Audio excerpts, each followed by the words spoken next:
Welcome to the Reinventing Education podcast. My name is Rob McLeod. I'm joined by the Silver Fox, Brendan O'Leary. How are you today, Brendan? Made it. Finally. It's the first time in my life somebody's called me that. You do look like an attractive Tom York. Well, thank you very much. Had his talent, money, and smell. Today on the show, we will be looking at the mainstream approach to assessment and grading, also known as scoring. Previously, in our last episode, we looked at feedback and marking work in the mainstream school, but today looking at the actual assessment structures and the approaches to grading. So we're going to get into some topics here like standardized testing, which emerges as a focus in mainstream schools, actually expanding the definition of what's considered an assessment, as well as looking into how a mainstream school approaches making a valid assessment that actually measures what it claims it is measuring. So if you are new to our program, we're going to talk about these three types of schools: traditional, mainstream, and progressive. And two suggestions for you: if you're brand new to us, it would be wise to skip ahead to the last 5 minutes of this episode, where we will do our three types of school model in a nutshell for you if you're brand new to it. Or you could go back for a longer listen to our 50th episode, where we basically spend an hour going into detail about what these three types of schools are. If you're still with us, we trust that you have some semblance in your mind of what this traditional, mainstream, and progressive approach means. Brennan, maybe you could set the table by taking a peek through the traditional approach to school, look through its eyes, and talk about what assessment and grading looks like. Yeah, so way back, maybe 60 episodes ago, we talked about how tests happen in traditional school, and the notion of assessment essentially translates as tests if you go back into traditional forms of schooling. And while the mainstream still uses tests, it's only one form of assessment. But if you go back into a traditional kind of educational paradigm, you'll basically see periodic tests, often internal inside the school, to kind of rank students to see who comes top of the class and to more or less check if you've done your duty of learning all of the things that your master, your teacher has taught you. And it's less arguably about measuring growth or even achievement. It's more about checking that you've got what you're supposed to have and maybe seeing where you are in the kind of ranking of the class. And then if we switch over to the mainstream approach to this, we get into this world of standardized tests. And I'm sure we could do an entire season on standardized tests alone for all of the complications, pros and cons that they bring to the educational world. But it really is this mainstream approach to school that brings standardized testing to the forefront. We try to stay neutral, not get into any pros or cons about standardized tests, and just talk about what it is. What makes a standardized test is that it is transparent about how it's being marked. It is standardized around criteria that, like the entire test itself will be criteria based. Where is this coming from? Well, it's coming from very specific, often curriculum objectives that are transparent and open for everyone to see what they are. Typically, these will be marked by multiple assessors. So rarely will it be put in the hands of one person to assess. Of course, if there are some parts that can be done by a Scantron or can be marked electronically for, short or multiple choice answers, that will be done. But anything that involves, the writing of a text or some kind of analysis, that'll be marked by multiple people. So it's not just one person's opinion on things. In fact, a lot of this won't be marked internally within a school. Typically, standardized tests are sent externally somewhere to be marked. And the idea of this is that it's in service of being fair and being objective. So whether if you're in Canada, whether you write it in downtown Toronto or the most northern fly-in remote community, in theory, your test will be marked exactly the same, regardless of the location you've been in. This approach to testing is also not just done, for the sake of doing it itself. It's also used as an entry point typically into the next step of school. So it's sort of a consolidation of everything you've done in your current step of school, and is now being used as kind of the gateway that will inform what options are open to you or what options are not as you shift from high school into college or university, for example. I'm kind of going on a rant with a whole lot that's packed in here, Brendan. I haven't even addressed typically that, as we're just leading up to now, these are typically very high stakes and infrequent and just kind of one-offs.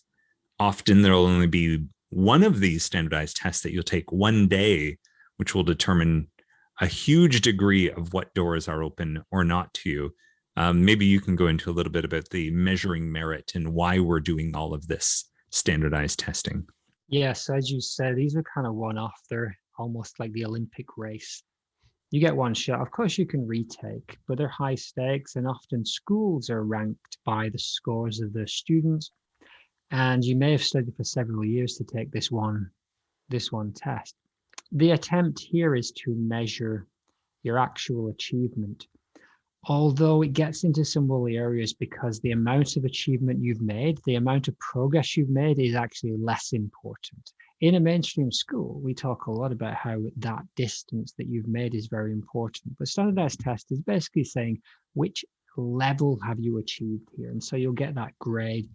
And then that grade is used as a little bit of a shorthand, like you say, Rob, to get you into the next school or college or to get you that job interview, because it's very highly connected to the kind of globalized world of work. And it segues in very nicely in many ways, but it also limits in many ways. And we'll get to those pros and cons in a little while. But in theory, it measures where you're at and it kind of celebrates your progress. It lets you see that you've made this step, you've made this milestone. And that's why you have kind of awards bodies that are outside of the school. They're essentially saying that we're norm referencing this against the entire country or even the entire world. And we're going to say this is kind of a standardized level that you have made. We as a teacher, you get your bachelor's or you get your teaching certificate, and that's essentially saying you've achieved this level, and you can take that to many other countries around the world, and they'll recognize that as an equivalent. This is so far in advance of where the world was 100, 200 years ago. Although, of course, there were degrees and things in the top universities, but the amount of these qualifications that exist and what you can use, what you can do with them is still continuing to grow. We have lots of conversations about more and more accreditation bodies being available, more and more ways to get these qualifications, shorter courses, professional development courses. And that's all come about because of that standardization system. One of the things that we often say about the mainstream approach is this push towards effectiveness and efficiency. Really, as far as efficiency goes, the idea that in one day, everyone across the country of a certain age takes this test, it gets assessed, and some sort of SAT score or whatever it is, some final output comes from this that can be used to rank every single 18-year-old in the country to decide what next step of school is open for them. As far as efficiency goes, it doesn't get much more efficient than that. Then the question becomes, okay, that's super efficient. How effective is this?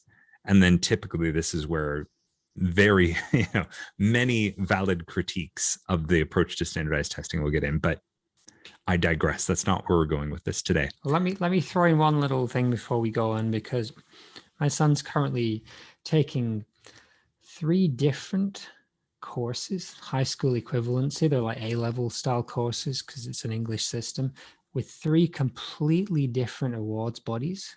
He's doing them from home. So he has a different tutor in each of these different courses, totally unconnected.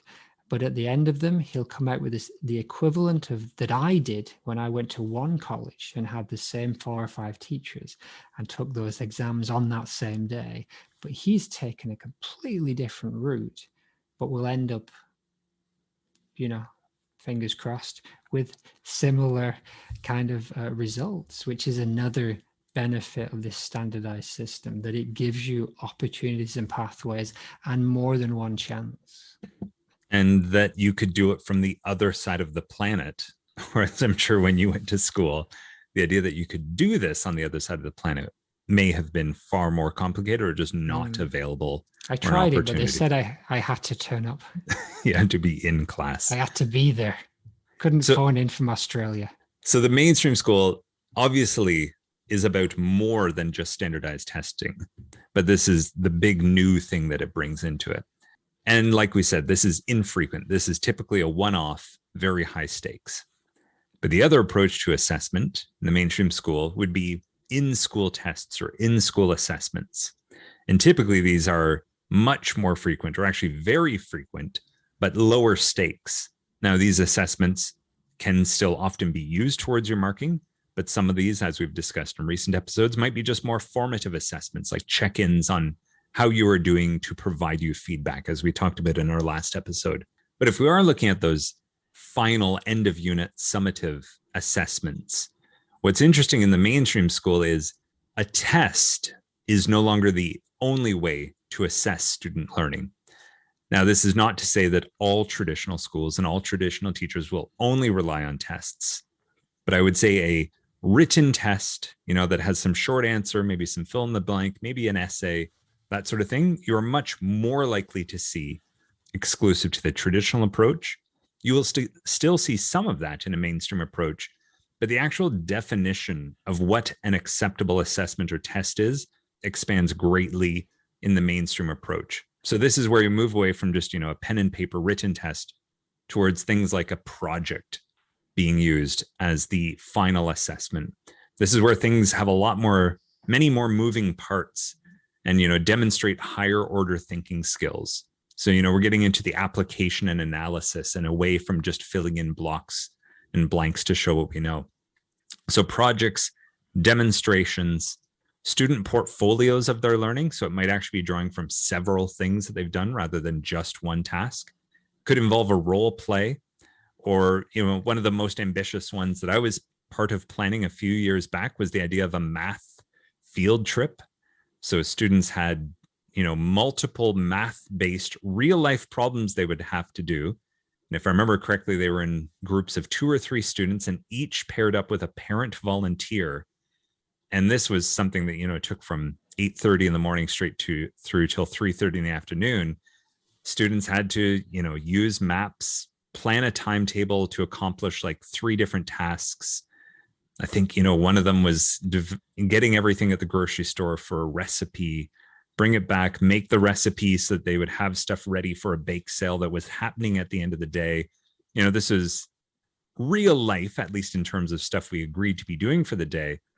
But, either at the end of the day, you were able to get all your stuff together for the bake sale and pull it off or not. And throughout there was, kind of 3 mini simulation to real life applications of using this math, using our mapping skills, using estimating time skills, using reading bus schedule skills, using money budgeting skills, using like advertising cost to profit ratio skills in terms of selling this stuff, bundling all of these things together. This kind of wild real life application of these skills is something that could be used as an assessment at the end of a unit, as opposed to just a 30-minute written test. Yeah, it's that acknowledgement that anything that you can agree upon as a criteria and somehow rank by its quality or how accurate you are, or something like that. Anything that you can choose as a criteria and somehow define the levels of goodness you can use as an assessment. And what you talked about there, a little bit of higher order thinking skills, a lot of the old school kind of test measures how well you remember things, or maybe some level of understanding. This idea of this thing called Bloom's taxonomy that says there's higher levels of thinking about things than just remembering them and understanding. We've talked about it a lot, but the next one up, or one of the next up, is applying that information. So I've got it. I know that 2 + 2 is 4. I know how to hit a tennis ball, but now can I apply it? Can I put it into action? Can I solve a problem with that math skill? Can I play a game with that tennis skill? And like you said there, can I go and plan a bake sale with all these complex parts? But what you did is you taken parts of the curriculum and found ways to assess those parts and then use that creatively in an activity. You certainly could have made that into a test, a written paper test, and asked some of those same questions. But the answers you gave and the opportunities for students to engage in their learning and show more of their learning came about from the creative way you interpreted that.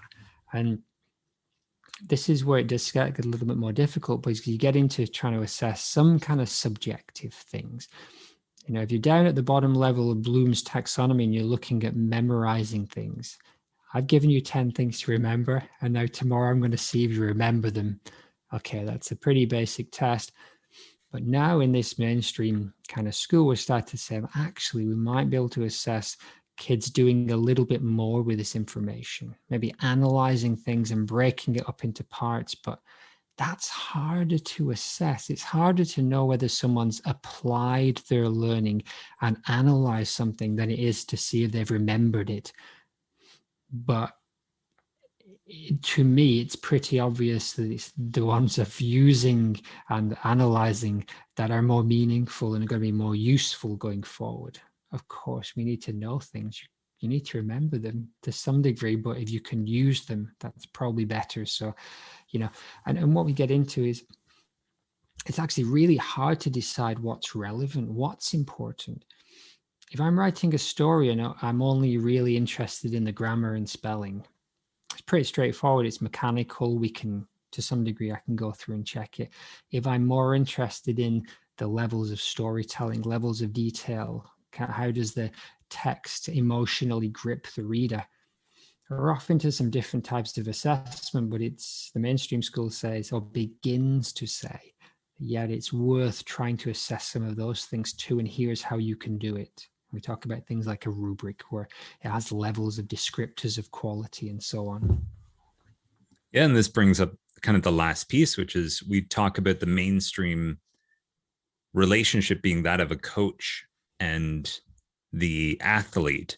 And the idea is the coach is constantly measuring to find the athlete zone of proximal development to do the most effective and most efficient thing to help them to continue to grow in order to have as many opportunities open to themselves as possible.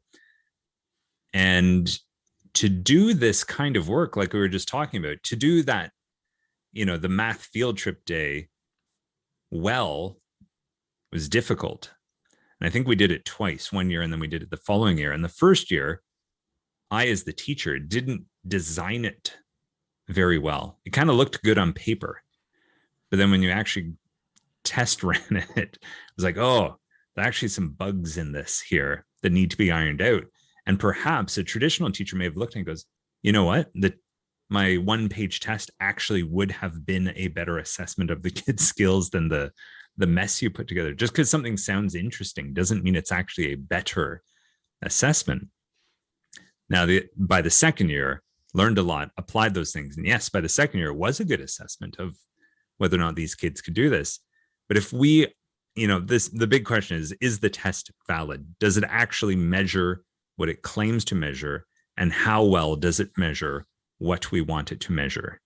You know, the analogy again, if we are trying to create something like a meter stick, that's fine if I have created a meter stick and say this, you know, measures 100 centimeters and it checks if there's a meter. But if we actually go into the world and start using it, we realize that it's not actually what it measures. In fact, it doesn't even measure centimeters or meters. It measures some other unit of something. It's like, well, this is a problem. Just because you say it does this doesn't mean it actually does. And in fact, if we compare Brendan's and mine and someone else's, maybe realize that that third person's test actually does a better job. It is more valid of assessing what it claims to assess. And this is where mastery or expertise or engineering comes in more for a mainstream teacher, because you need to develop these skills of not only do you need to teach well, you need to assess well. And part of assessing well is creating the most efficient and effective assessments. Yeah, absolutely. I think that validity, especially when you start to make things that move beyond testing just memorization or basic mechanical knowledge in math or English or so on. Yeah, it becomes like the engineer. How do you make this test so it's valid, so that it's challenging, but not too challenging? Argue, the idea of the bell curve in terms of making sure you design the test so that the majority of people are going to score somewhere in the middle, and then you don't have tails that are too long with a couple of people scoring 100 and then everybody else scoring 30 or whatever. It's like this kind of bell curve idea. And that's kind of part of designing it, and then, like we talked about last week, can it give us feedback or information that then we can use to help the kids get better, or actually share with the students so they can also improve themselves? So all of these things start to come in a little bit more mainstream. And so there is lots of good things about the mainstream approach to this kind of what we might call summative assessment or grading. But what are some of those good things that we like to call babies? Well, I couldn't help myself. I already started to discuss this a bit. The idea of an efficient approach to sorting the achievement of an incredible number of people through something like standardized testing is pretty incredible. The idea that, yeah, you could take thousands, tens of thousands, even millions of students, find a way to be able to rank and sort quote unquote merit that efficiently is pretty incredible. And obviously, I think people know where this is going to go in terms of the flip side, the criticism of that. But one problem that it did solve from the traditional world was 100 years ago, 200 years ago, heck, even like 70, 50 years ago, we had this issue where there were, strong schools and weak schools. We had strong states and weak states. A degree from state A versus a degree from state C were seen as inherently more or less worthy due to the reputation of these areas. And one of the things that standardized testing did help to do was fix disparities in those areas that had lower achievement, lower effective methods, these sorts of things. By actually comparing standardized testing data, we could address which regions, which school boards, which schools, which heads of schools needed training in order to help increase student achievement and bring about the idea that there was some equivalency between the student who graduated downtown Toronto and the student who graduated in the flying community up north type of a thing. So this is a pretty incredible thing, and to do it so effectively and efficiently is amazing. And as well, just this idea of objective grading. You and I, when we were kind of brainstorming some ideas for this, we're talking about some of the drawbacks of the more traditional approach where, it might be your teacher who takes the entire class's data and knows that their reputation, possibly even job, is on the line in terms of how the class is doing. If the class isn't doing well and you're the only one in charge of that, it's pretty easy to fudge those numbers to present a different situation than what's really going on. So this idea of objective grading, the idea that you might rate the test in your school, but it's actually someone else who's going to assess this, is an interesting idea in terms of that mainstream value of transparency and accountability. What he does, for better or worse, is wags the entire system. And this is the thing. We know there's going to be an end of high school set of tests that get you into university. So it doesn't matter how easy or hard your test is in grade 6 or grade 8 or grade 9. There's no point in it not eventually segueing into where they need to be at the end of grade 12. So it kind of sets those objective signposts as well. And again, for better or worse, it says this is an endpoint that everybody knows is coming. So you can teach towards that. Alongside that, creating that unified standard, those unified goals that we can get to at certain points in our educational kind of path. We're also in mainstream schools now moving beyond that written test, saying that what we're really interested in is clear criteria and knowing how you've made progress or where you're in that clear criteria. It's not a one shot test to just say, do you remember what I taught you last week? It's kind of like, okay, we're building year on year in these kind of very clear steps, these clear criteria, and we're going to periodically check and see where you're at. And we can do that in many ways. It doesn't have to be a pencil and paper. As we'll come to soon, often it still is, but there are many, many ways to assess the quality or accuracy or frequency of something that doesn't involve a pencil and paper. Yeah, and then finally is just this idea of a new set of skills for teachers transitioning from being the master who just knows to being a teacher who is the coach, who's actually able to like engineer assessments for teaching and learning. And just like one small anecdote, I sat down with a traditional leading teacher a few years back asking how they marked this specific type of writing. So a mediation between two languages, and then, being able to take the information from sort of the translation and be able to put it into a new format of a written letter. And I just had them explain to me like, hey, how do you mark this? And I started keeping track of things. And then quickly I realized like, oh, okay, I can see the limitation of the traditional teacher here, because this teacher is just, I think in total, they end up telling me 58 things that they mark and assess for. And I was like, okay, so 58. And do you mark you go through all 58 for each student, each piece of student work? No. Well, it depends on the student. And some students I'd focus more on this, and some students I'd focus more on that. And it's like, okay, that is like a holistic kind of approach, but it's not a uniform, standardized, arguably even fair thing. If a student's a stronger speller, I'll actually go harder on their spelling and dock them more marks than if it's another student, these sorts of things. And this isn't to slag on them for that part, but what I could see was when I started to organize the things they were talking about and say, oh, well, we could organize these under kind of like the 6 traits of writing. So these, 8 things you described here, those are all kind of like ideas-based things, and we could kind of group them into here. These 5 or 6 things, these were sort of more about like word choice. So we could kind of group them together.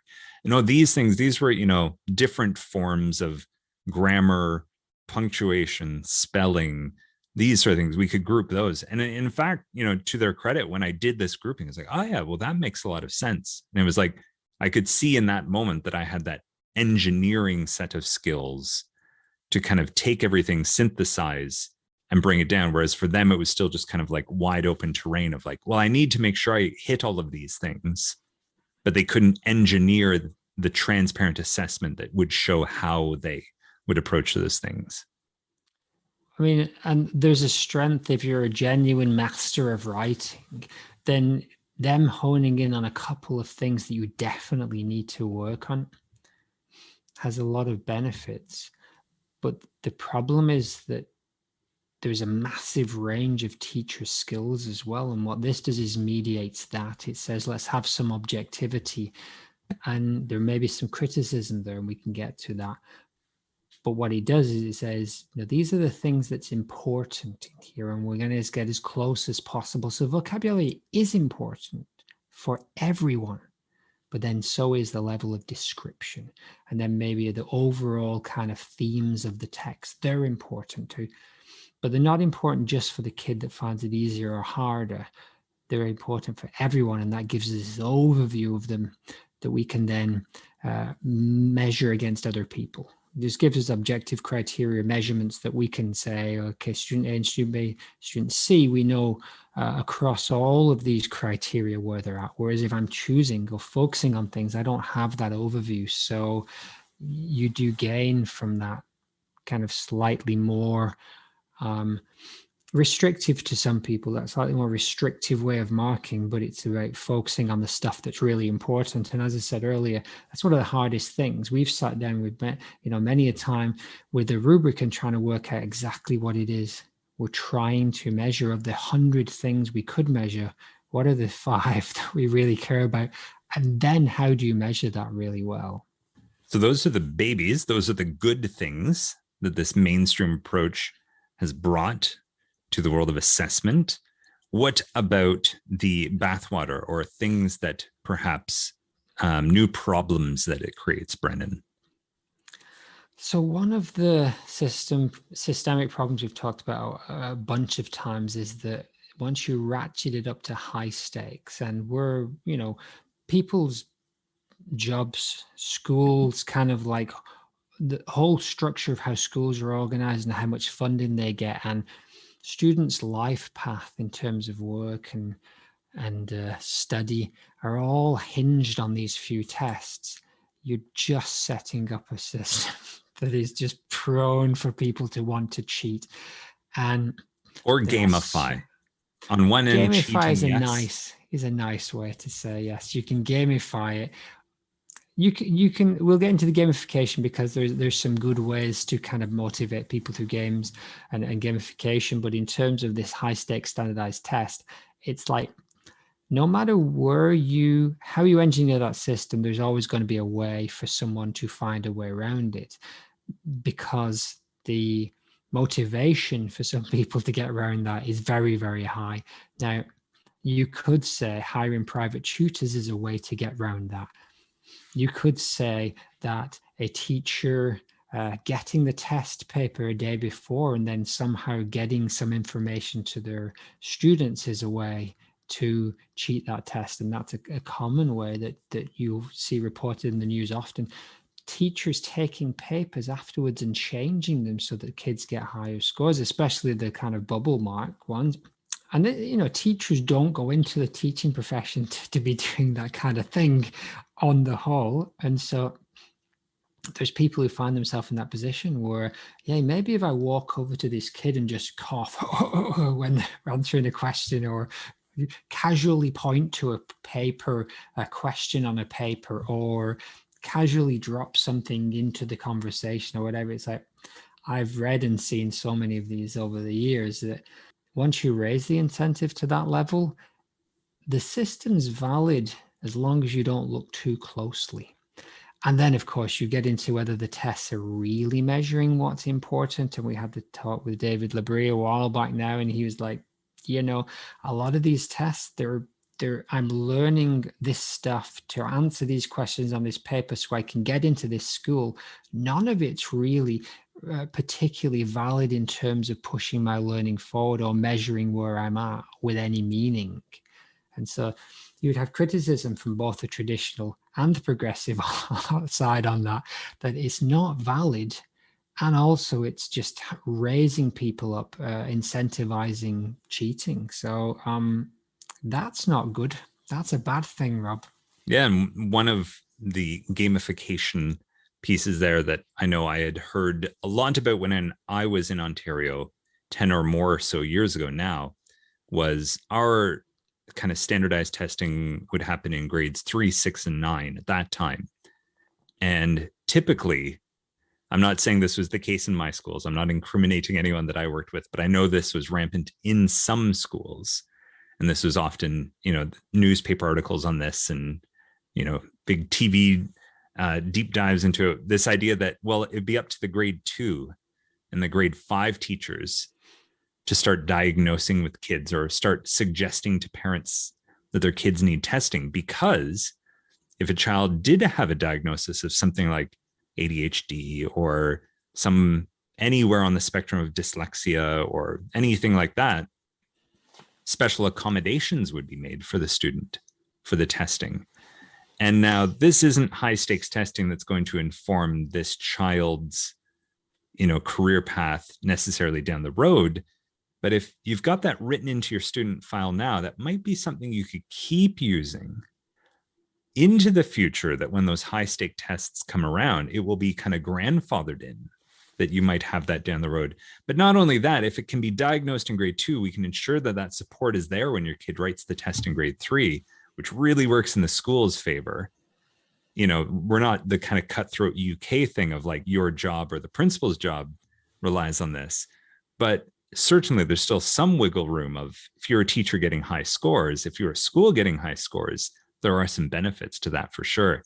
Now, you could say like, well, is this really that big of a deal? Well, over-diagnosing students with these issues not only has impacts on the kid themselves, all of a sudden hearing, oh, I have this thing. I didn't really know that I wasn't so obvious to me, but now there's the stigma, there's everything that might be associated with this, where it's borderline the case or not. And then second of all, if you're a grade 3 teacher in a lot of schools, all of a sudden, just magically, you've inherited a class of 24 students and 20 of them have IEPs. And the actual workload that is then demanded on the teacher just goes sky high in order to legally meet the requirements of these IEPs, which in the best case scenario are helping serve the students in some ways. And in other cases, they are perhaps unnecessary and only causing more difficulty in service of this gamification of some extra help on these standardized tests that are coming down the way. Yeah, and it's the introduction of things like that IEPs, the individual education plans, that tie into things like differentiation and student support in progressing from where they're at, that are things that the mainstream schools brought to the table.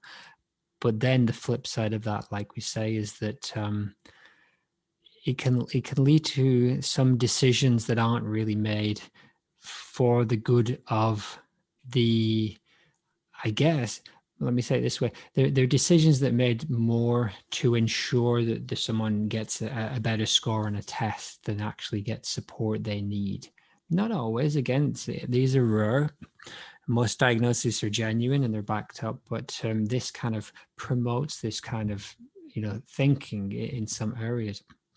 And the other area that is often criticized is that once you know what's on the test, everything becomes about the test. This is something that struck me, not long ago. I got into mainstream teaching in Britain, and it wasn't long before it's like, I've got this curriculum document that's hundreds of pages long, and it's got all these great things, and I've got all these ideas. I'm hearing professional development about fantastic projects and stuff, but none of it matters because none of it's on the test. The only thing that matters is on this test.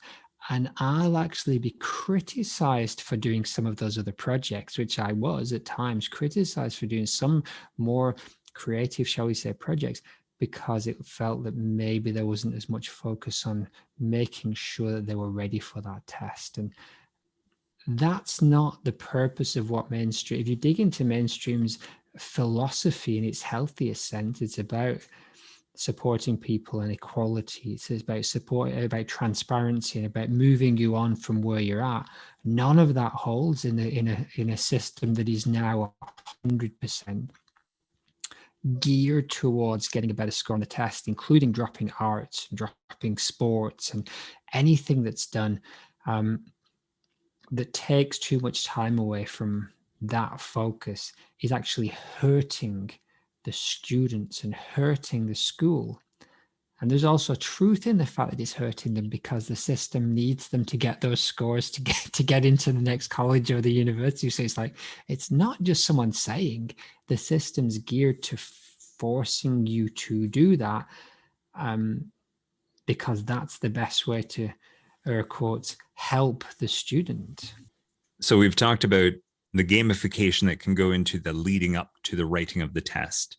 We talked about the preparation for the test and this idea that, in some situations, in the worst cases in mainstream, everything becomes about teaching to the test.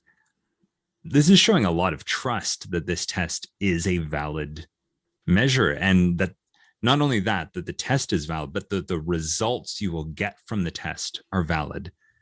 And, I know from direct experience with someone that I worked with, and I've heard this story echoed many times, is the complication of this peer moderated marking for standardized tests, because time is always against you. So you might have a pool of 10 educators who've gathered to peer moderate the work from across a district or across a province or a state or whatever.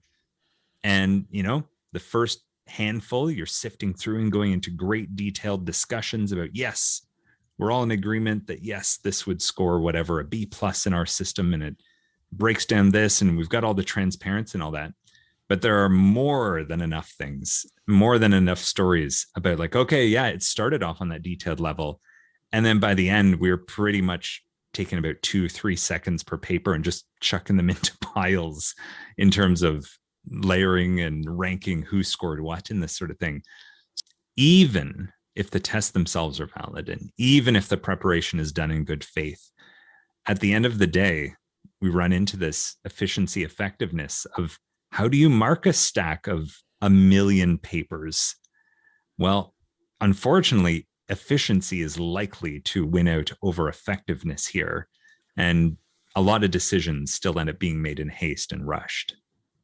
I guess maybe the last thing is that this notion of doing assessments that aren't really tests, a traditional teacher might not really be on board with that idea, in the sense that maybe they question whether it actually, the time taken, the resources needed, is it actually as good as a paper test? And like you said, Rob, maybe sometimes it isn't, but maybe many times it is, in terms of assessing a wider range of things, student motivation, student choice, which becomes more and more important as you move towards progressive education.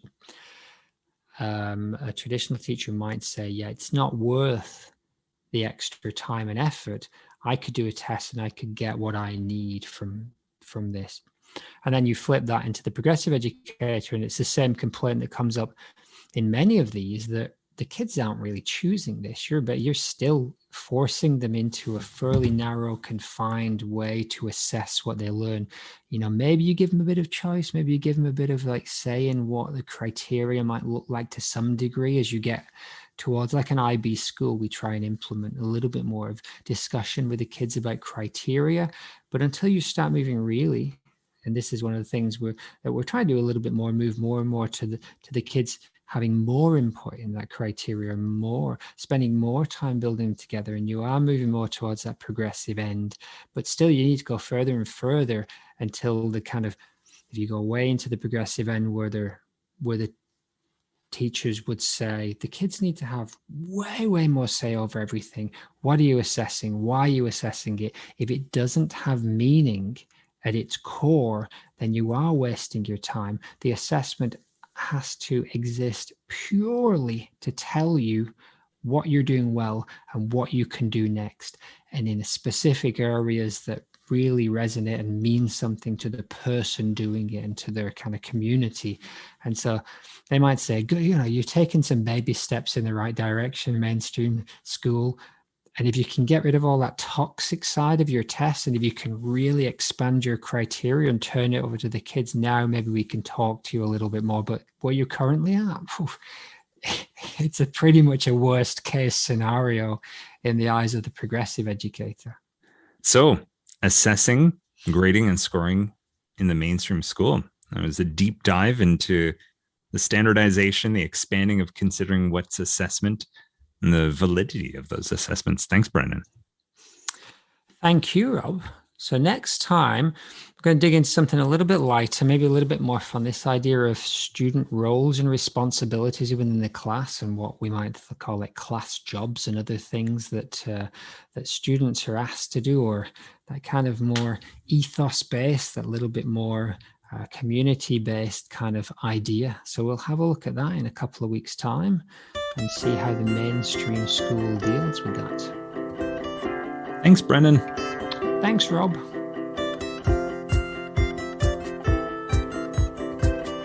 And now, time for the Reinventing Education, 3 types of school in a nutshell. If you're new to us, hopefully this is a helpful guide to navigate some of the terminology we use on our podcast.